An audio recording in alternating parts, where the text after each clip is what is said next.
हम गोर लगै छी सब गोटा के एगो होली के गीत सुनवा जा रहा। नीक लागत तो लाइक शेयर सब्सक्राइब सब करब। गलिया में उड़े रे गुलाब महीना सावन के, गलिया में उड़े रे गुलाब महीना फागुन के। तूने मस्त बनाया घन श्याम महीना फागुन के, तूने मस्त बनाया घन श्याम महीना फागुन के।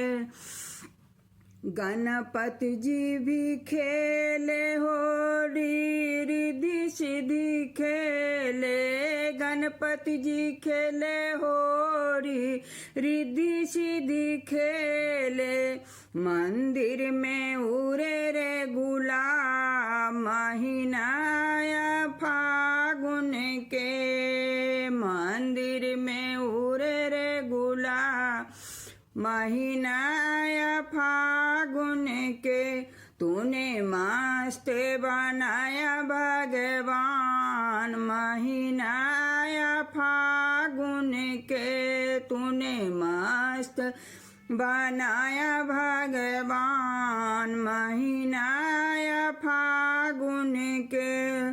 भोले जी भी खेले होली गौरी जी भी खेले, भोले जी भी खेले होली गौरी जी भी खेले।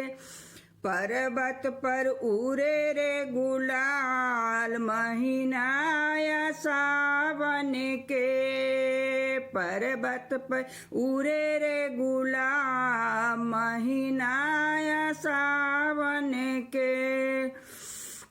तूने मस्त बनाया भगवान महीना सावन के, गलिया में उड़े रे गुलाब महीना फागुन के।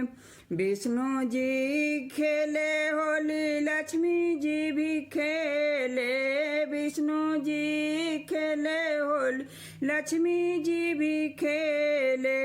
बैकुंठ में उड़े रे गुलाब महीना फागुन के, बैकुंठ में उड़े रे गुलाब महीना फागुन के। तूने मस्त बनाया घन श्याम महीना फागुन के। राम जी भी खेले होली सीता जी भी खेले, राम जी भी खेले होली सीता जी भी खेले।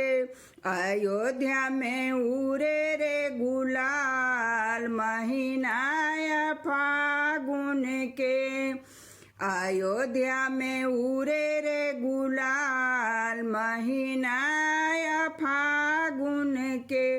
तूने मस्त बनाया भगवान महीना फागुन के, तूने मस्त बनाया भगवान महीना फागुन के।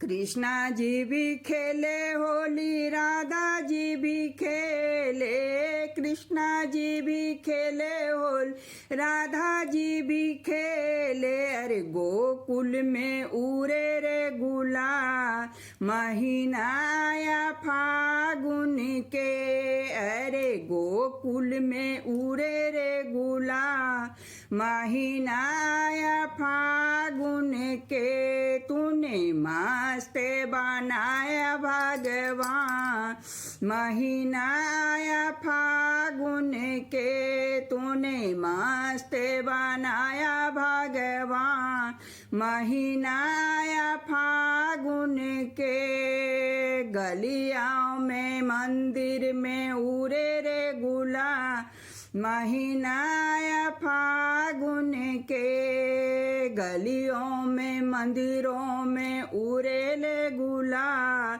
महीना फागुन के।